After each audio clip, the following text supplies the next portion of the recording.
વિડીયોનું title જોઈ અને તમને ખબર તો પડી જ ગઈ હશે કે આજનો વિડીયો કયા વિષયની ઉપર છે. તો ચલો વધારે સમય બરબાદ કર્યા વિના આપણે વિડીયોની શરૂઆત કરીએ. કે ગમે ત્યારે પૈસાની જરૂર પડે છે ત્યારે આપણા દરેકના મગજમાં એક જ વિચાર આવે છે કે લોન લઈ લો ને. પહેલાના સમયમાં લોન લેવા માટે ઘણા બધા ડોક્યુમેન્ટ્સ તમારે આપવા પડતા હતા. દાખલા તરીકે તમારા આઈટી રિટર્ન્સ છે, તમારા સેલેરી સ્લીપ છે, તમારા આવકના પુરાવા છે. આટલા બધા ડોક્યુમેન્ટ જમા કરાવ્યા પછી તમને લોન મળતી હતી. પણ આજની યુવા પેઢીમાં અને આજના આધુનિક સમયમાં લોન મેળવવી ખૂબ જ સરળ બની ગઈ છે. લોન લેવા માટે એક જ એપ્લિકેશન ડાઉનલોડ કરો, તમારા બેઝિક ડોક્યુમેન્ટ્સ અને તમારી બેઝિક માહિતી આપો એટલે લોનના પૈસા સીધા તમારા ખાતાની અંદર. અને આ દરેક પ્રોસેસ ઓનલાઈન થતી હોય છે. પરંતુ તમને ખબર છે આ ઓનલાઈન લીધેલી એપ્લિકેશનમાંથી જે લોન લો છો એનું વ્યાજદર કેટલું હોય છે? તો લોન લેતા પહેલાં અમુક ખાસ વાતનું ધ્યાન રાખવું ખૂબ જરૂરી છે. જેમાં સૌથી પહેલા નંબર ઉપર આવે છે ઇન્ટરેસ્ટ રેટ, વ્યાજદર. તમારી આખી લોન આ એક જ આધાર સ્તંભ પર ટકેલી હોય છે. કોઈ બેંક અથવા કોઈ પણ ફાઇનાન્સ કંપની તમને ઉછીના પૈસા આપે છે તો વ્યાજ તો લેશે જ ને. પરંતુ આ વ્યાજદર કેટલો છે એ વાતનું ધ્યાન રાખવું ખૂબ જ જરૂરી છે. ઓનલાઈન એપ્લિકેશનમાંથી લીધેલી પર્સનલ લોન અને ક્રેડિટ કાર્ડ ઉપર મળતી લોનનું વ્યાજદર 35% લઈને 40% સુધી જતું હોય છે. આવી લીધેલી લોન તમારી પરિસ્થિતિ સુધારવાની જગ્યાએ બગાડી શકે છે. માટે લોન લેતા પહેલા લોનનું વ્યાજદર જાણવું ખૂબ જ જરૂરી થઈ જતું હોય છે. આવી લોનનું વ્યાજદર તમારા બે વસ્તુ ઉપર આધાર રાખે છે, તમારી આવક અને તમારો સિબિલ સ્કોર. જેટલી તમારી આવક સારી અને જેટલો સિબિલ સ્કોર વધારે સારો એટલું જ તમારું વ્યાજનું દર ઓછું. જ્યારે ત્યારે તમે લોન લેવા જાઓ છો ત્યારે તમે જે તે વ્યક્તિને મળી અને લોનના વ્યાજદર માટે નેગોશિએશન કરી શકો છો. માટે લોનનું વ્યાજદર સૌથી પહેલાં જાણવું જોઈએ. બીજા નંબરમાં જો કોઈ વાતનું ખાસ ધ્યાન રાખવાનું હોય તો એ છે ટેન્યર, લોનનો સમયગાળો.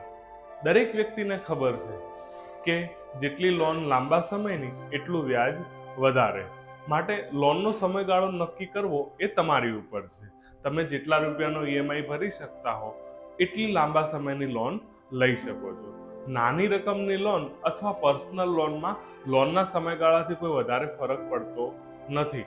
પરંતુ જ્યારે મોટી રકમની લોન અથવા લાંબા સમયની લોન હોય ત્યારે વ્યાજની રકમ વધી જતી હોય છે.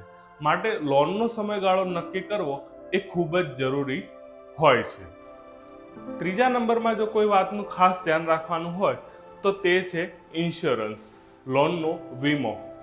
જે તે વ્યક્તિને લોનની રકમ જેટલો પોતાનો અંગત લાઈફ ઇન્સ્યોરન્સ તેમજ ગીરવે મૂકેલી વસ્તુનો વીમો લેવો ખૂબ જ જરૂરી છે.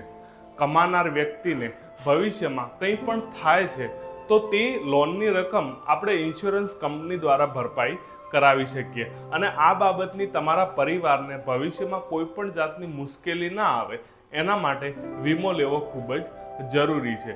પરંતુ દરેક કંપનીમાં વીમાની રકમ અલગ અલગ હોય છે અને આવી રકમ પોતાની લોનમાંથી કાપવામાં આવતી હોય છે. માટે લોનની રકમ અને વીમાની રકમ બે કેટલી છે એની ઉપર આપણે જાણકારી લેવી ખૂબ જ જરૂરી છે.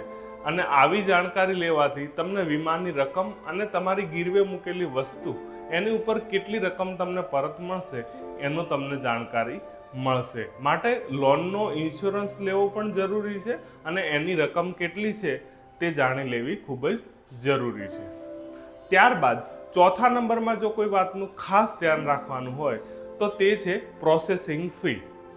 દરેક કંપની પોતાના અંગત નિયમ પ્રમાણે એક પ્રોસેસિંગ ફી લેતા હોય છે, જે લોનને પ્રોસેસ કરવા માટેની એક જાતની ફી લેતા હોય છે. આવી ફીની રકમ 0.5% લઈને 1% સુધી હોય છે.